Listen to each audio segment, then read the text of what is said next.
ने कहा, लेकिन भगवान की ऐसी कृपा हुई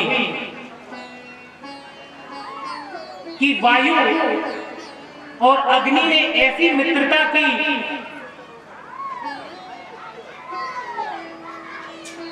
कि अग्निदेव ने वायु से कहा, हे वायुदेव, इतनी जोर से चलना कि होलिका जो वस्त्र पहने हुए हैं, ओढ़े हुए हैं, जिसके कारण वह अग्नि से नहीं जल सकती है, उसको उड़ा देना। तो वायु इतनी तेज चली कि उसका जो वस्त्र था वह उड़ गया और होलिका अग्नि में जलकर भस्म हो गई। और भक्त प्रहलाद राम राम कहते हुए अग्नि चिता से बाहर आ गया।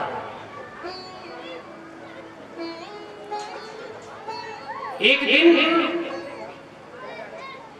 हिरण्यकश्यप क्रोध में आकर के जब उसने कई उपाय किए, पहाड़ों से उसको गिराया, विष पिलाया, सर्प, काले काले सर्पों से भी उसको डरवाया, लेकिन वह अपने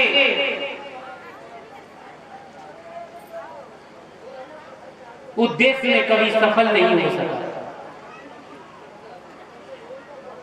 तो बाधाएं कब बांध सकती हैं आगे बढ़ने वालों को, और विपदाएं कब मार सकी हैं मरकर जीने वालों को।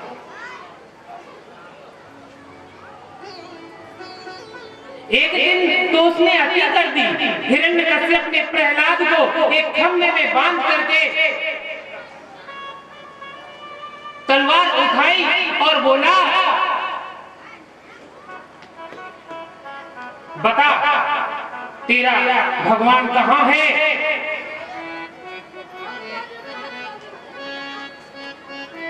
आज मैं उस भगवान का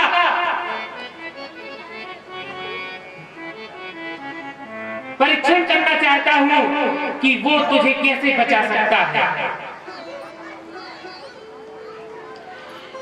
ये स्वानंद भाग्योक्तो मदन्यो जगदीश्वरः क्वासो यदि सा सर्वत्र कस्मात् स्तंभे न दृश्यते। यदि तेरा ब्रह्म यहां है तो निकल के क्यों नहीं आता? तो भक्त प्रहलाद ने बड़े सुंदर वाक्य में कहा है, जबल सृष्टि रचे चतुरानन, जबल सृष्टि रचे चतुरानन, है वस में वसुधाय है जागे। जबल सृष्टि रचे चतुरानन, है वस में वसुधाय है जागे।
हर कण में है पिताश्री, इस खम्भ में भी भगवान है, तुम्हारे अंदर भी भगवान है, इस महल में भी भगवान है, इस वस्त्र में भी भगवान है, इस खड्ग में भी भगवान है।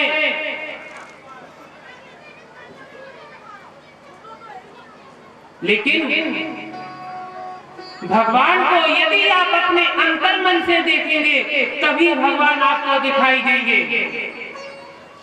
मानो तो भगवान है, ना मानो तो पत्थर है। हिरण्यकश्यप को बड़ा क्रोध आया, तुरंत उसने अपना खड्ग लेकर के एक भीषण प्रहार उसने किया और बड़ी गर्जना के साथ नरसिंह भगवान प्रकट हो गया।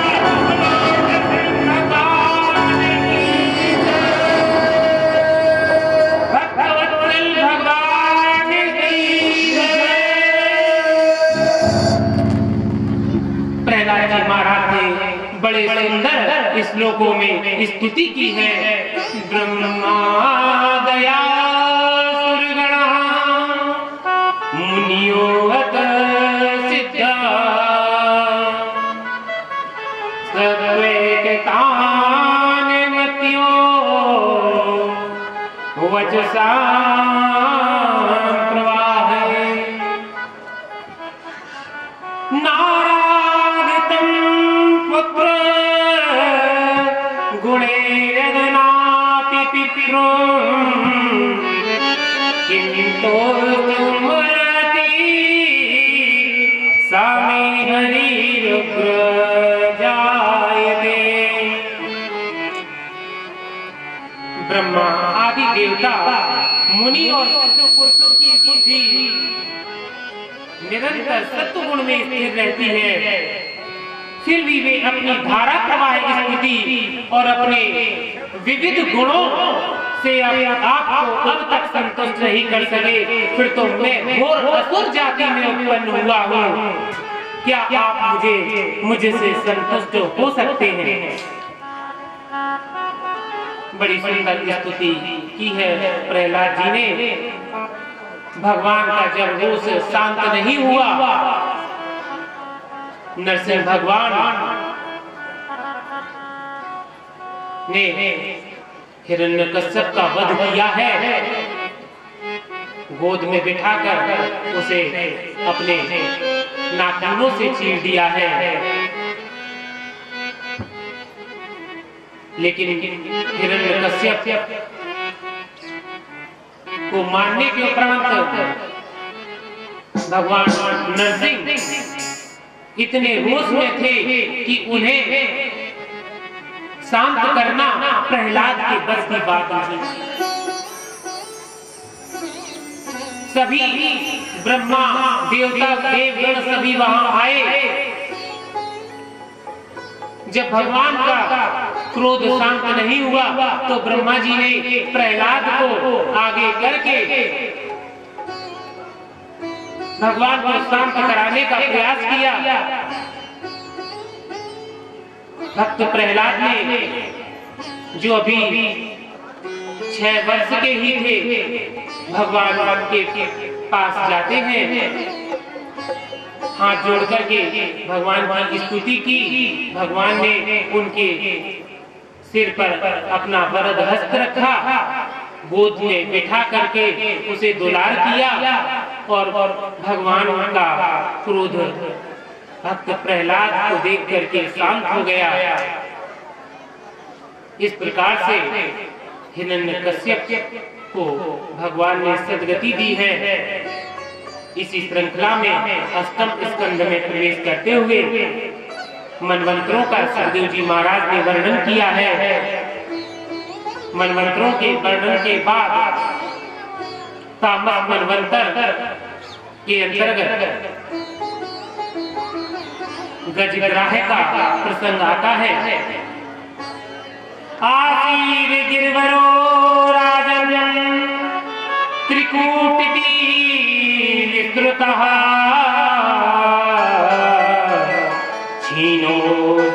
क्षीणोत्तिरावृत श्री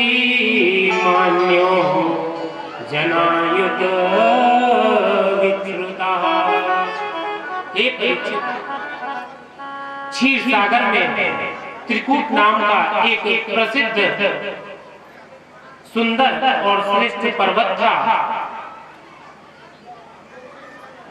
10,000 योजन उस पर्वत की ऊंचाई थी।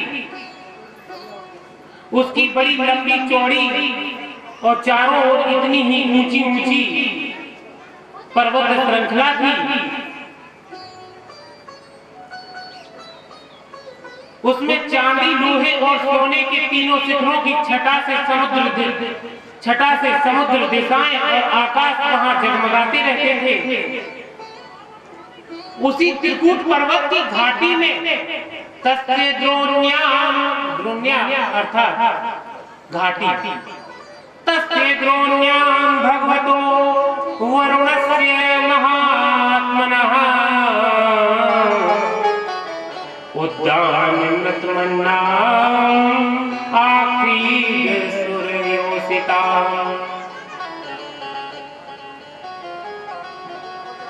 उसकी घाटी में एक वरुण देव का एक बहुत सुंदर उद्यान था। उस उद्यान के पास में बढ़िया सरोवर था। उस सरोवर में कुछ हाथियों का जो समूह था वह वहां स्नान करने प्रतिदिन आया करता था। उन हाथियों का मुखिया गजराज अपने पूरे परिवार के साथ वहां पर विचरण करते हुए आया और उसने स्नान किया। बड़ा सुरम्य स्थान था। पक्षी कलरव करते थे, मृग शावक, सिंह शावक वहां विचरण किया करते थे। तत्रेदा तद्गिरि काननाश्रयः करेणुभिर्वारायूथ पश्चरन् सकण्टकान् कीचक वेणुभिर्वद विशाल गुल्म प्ररोह जन वनस्पति।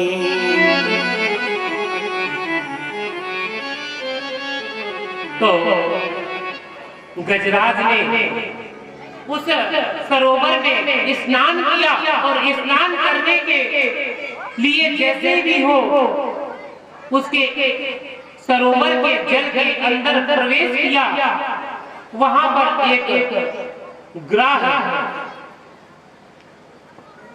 आया और उस गजराज के पैर को पकड़ लिया। गजराज के पैर को पकड़ करके वह गहरे पानी में ले जाने लगा। तब वह गजराज बेचारा अपने सारे परिवार को, पत्नी को, बच्चों को, सबको पुकारा, मुझे बचाओ, मुझे बचाओ। लेकिन धीरे धीरे गजराज को जब वो ग्राह जल के अंदर घसीट कर ले जाने लगा तो युद्ध हुआ। उस युद्ध में कई वर्ष लग गए, कई वर्षों तक वह युद्ध चलता रहा। गज और ग्राह युद्ध में एक दूसरे को पछाड़ने की कोशिश करते रहे। अंत में गजराज के सभी परिवार के जनों ने उसका साथ छोड़ दिया। सभी एक एक करके अपने अपने घर को चले गए। बेचारा गजराज ग्राह से अकेला युद्ध करता रहा। देखो, जब मुसीबत आती है ना तो हमारे अपने ही हमारा साथ छोड़ देते हैं। स्वार्थ रत संसार की यही पुरानी रीत,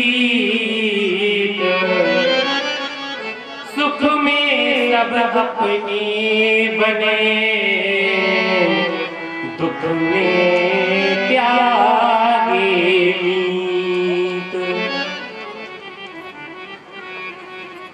तो देखिए, सुख में तो सब अपने होते हैं, जब दुख होता है पहचान उसी दुख में होती है। लेकिन बंधुओं, ये याद रखना, कभी कभी दुख आने पर भी हमारे स्वजन हमारे नजदीक नहीं होते।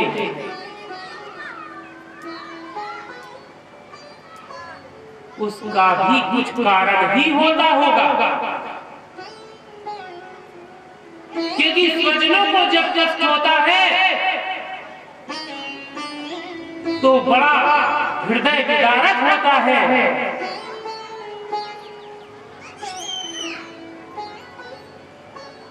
कभी कभी चाहते हुए भी हम अपने स्वजनों के दुख में शामिल नहीं हो पाते हैं, क्योंकि विधि का कुछ ऐसा ही विधान है। लेकिन यदि आपने शास्त्रों को पढ़ा है, यदि आपने भगवत चिंतन किया है, सत्कर्म किया है, सत्संग किया है, तो आपको इन बातों को कभी विचार में नहीं लाना चाहिए।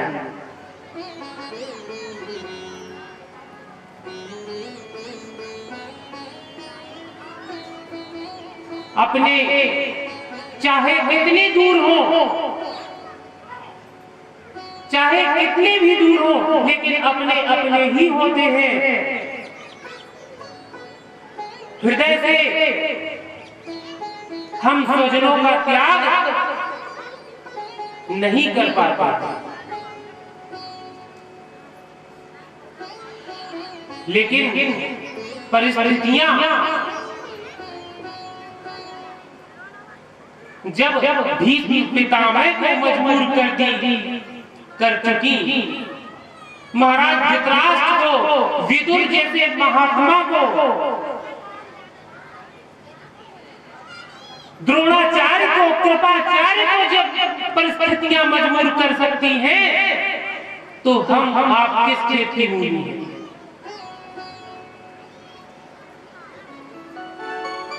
भीष्म पितामह से ज्यादा श्रेष्ठ कोई संसार में हो सकता है? नहीं हो सकता है। लेकिन जब हम स्वजनों पर सोचते हैं कि ये हमारी मदद करेगा, ये हमारा भाई मदद करेगा, हमारे पुत्र मदद करेंगे, तो बंधुओं, जब तक आपको संसार का चिंतन रहेगा, हमारे बाकी बिहारी आपके पास नहीं आएंगे। जब द्रौपदी की भरी सभा में अपमानित किया जा रहा था, तो देवी द्रौपदी ने, जो स्वयं भगवान परिपूर्णतम परम ब्रह्म की कृष्णानुजा थी, स्वयं भगनी थी, उन्होंने जब अपने पितामह को बुलाया, अपने गुरु कृपाचार्य को बुलाया, अपने द्रोणाचार्य को पुकारा, अपने पतियों को पुकारा, अर्जुन जैसा गांडीवधारी, भीम जैसा 10,000 हाथियों का बल रखने वाला महान योद्धा, युधिष्ठिर जैसा धर्मराज, नकुल सहदेव जैसे अश्विनी कुमार उस सभा में बैठे हुए थे। द्रौपदी को ये अहंकार था कि मेरे पति मुझे बचा लेंगे, मेरे पितामह मुझे बचा लेंगे, मेरे ससुर मुझे बचा लेंगे, महात्मा विदुर मुझे बचा लेंगे, तब तक भगवान नहीं आया। लेकिन जब सभी ने धोखा दे दिया तो देवी द्रौपदी ने असहाय होकर हमारे बांके बिहारी को पुकारा, तो बांके बिहारी ने तुरंत चील अवतार लेकर के वस्त्र अवतार लेकर के देवी द्रौपदी के वस्त्र में समा गए और भगवान ने देवी द्रौपदी की लाज रखी। ऐसे ही यहाँ पर गजराज ने अपने सारे बंधुओं संबंधियों को पुकारा, लेकिन जब उसे किसी ने सहायता नहीं की, सब दूर हो गए। तब उसने एकमात्र कमल नयन गोलोक धाम स्वामी कुंज निकुंजेश्वर वृंदावन चंद्र से बांके बिहारी का ध्यान किया, तो हमारे बांके बिहारी उस समय भोजन कर रहे थे।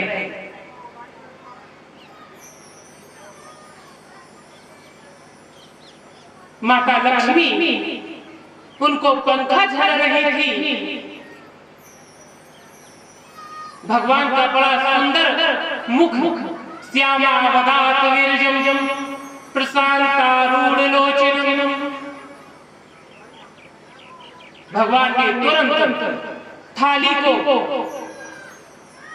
उसी समय जब गजराज की पुकार सुनी, हाथ पकड़े कमलाट है, कहाँ जाते हो ना,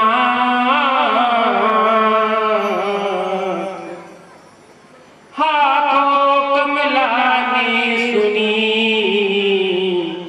और थी सुनी गजराज।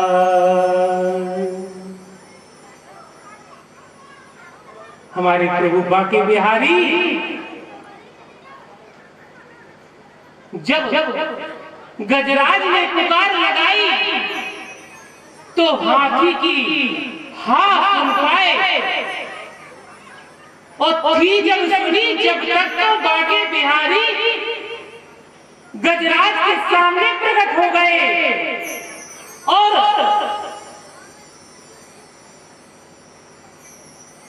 गजराज के सामने चतुर्भुज रूप में भगवान ने प्रकट होकर सुदर्शन चक्र से ग्राह का सर काट दिया है। जय बोलो नारायण भगवान की जय, जय जय श्री राम।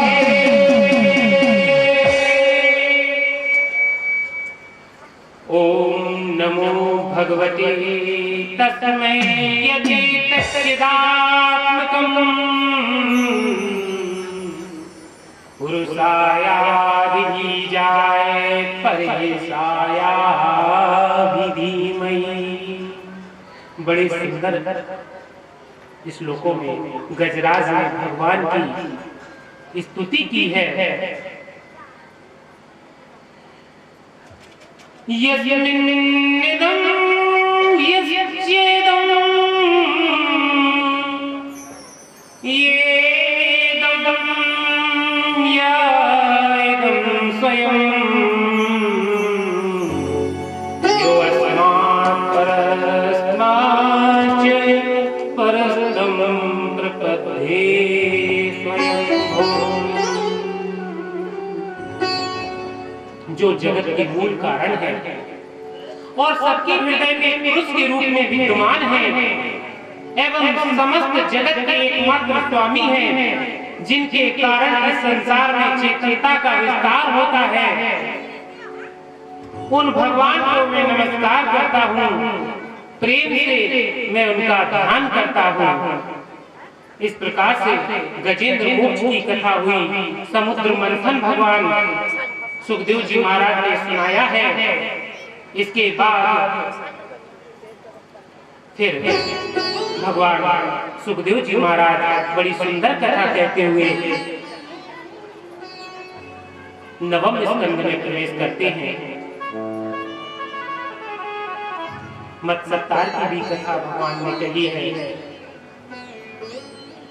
सत्यव्रत को भगवान ने मत्स्य रूप में दर्शन दिया है। नवम स्कंद में पहुंचते हैं। जो बोलो गुरुदेव महाराज की जय, बोलो संत भगवान की जय। हमारे काका गुरु जी महान साकार बिनु हरि कृपा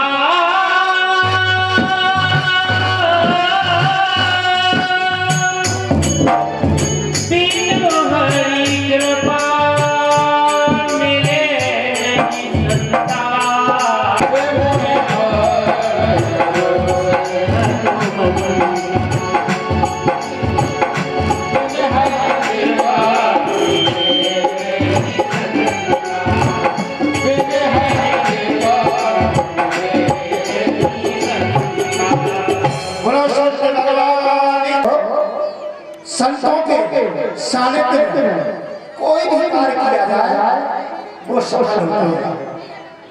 हम सभी का सौभाग्य, सभी लोग जरा सभी का तालियों से स्वागत करेंगे। बोले संत भगवान की जय। नवम स्कंध में प्रवेश करते हुए सुखदेव जी महाराज ने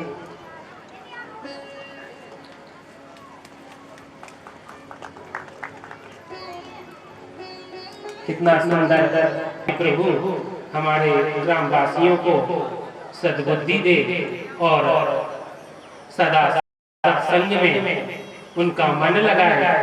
संत चरणों की रज अपने सिर पर हम हमेशा चढ़ाते रहें, यही हमारी मनोकामना है। जय श्री राधा। श्रूयता मानवो अंश प्राचुर्येण परम तपः ना शक्यते विस्मृतो वधूवर्ष सते।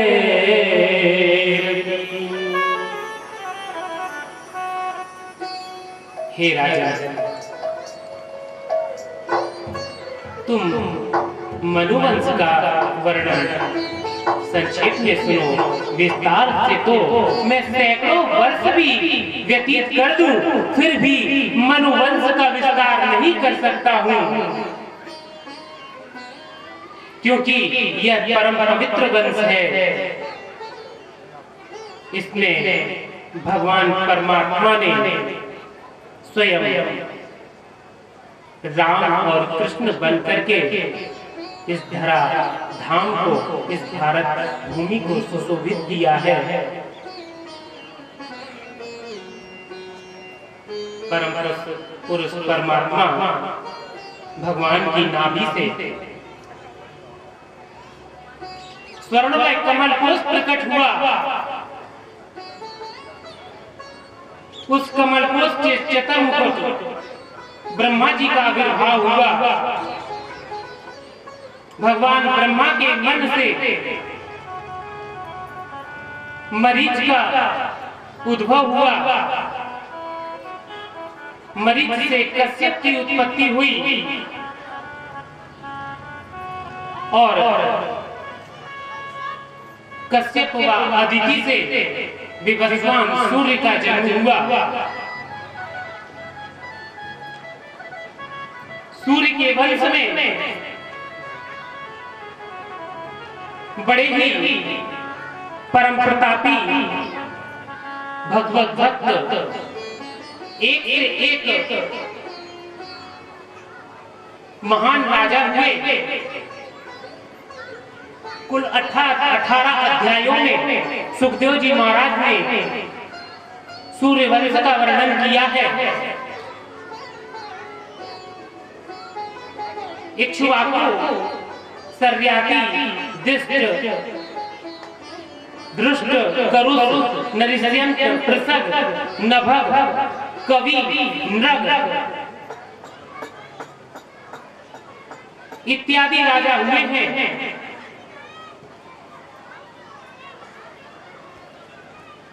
उन राजाओं की एक से एक कीर्ति रही है।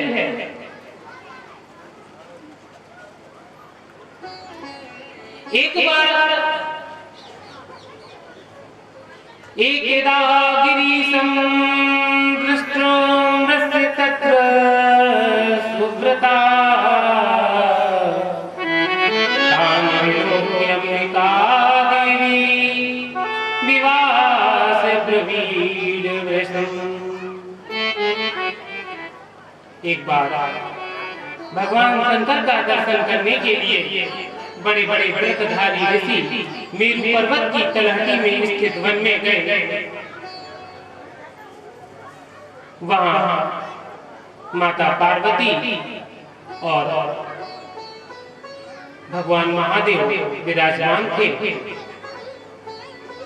उस वन में किसी पुरुष का जाना मना था, लेकिन राजा सुद्दुम्न एक बार शिकार खेलते हुए उस वन में पहुंच गए तो वह भगवान के कथनानुसार इच्छानुसार उस वन को दिए गए श्राप के अनुसार स्त्री हो गए। उन्होंने अपने कुल पुरोहित वशिष्ठ मुनि का स्मरण किया। जब सुद्दुम्न स्त्री हो गए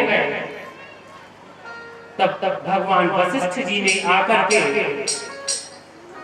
उन पर द्रवीभूत होकर के उन्हें 1 महीने पुरुष और 1 महीने स्त्री होने का वचन दिया।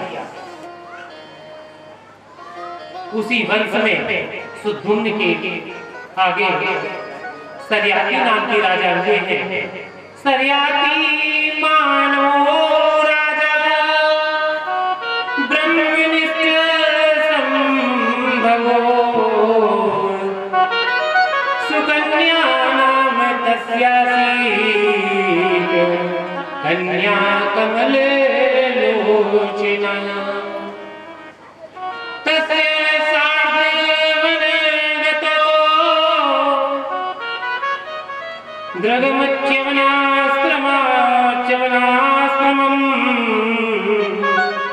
एक बार वह सुकन्या नाम की कन्या वन में राजा सर्याती के साथ पहुंची थी।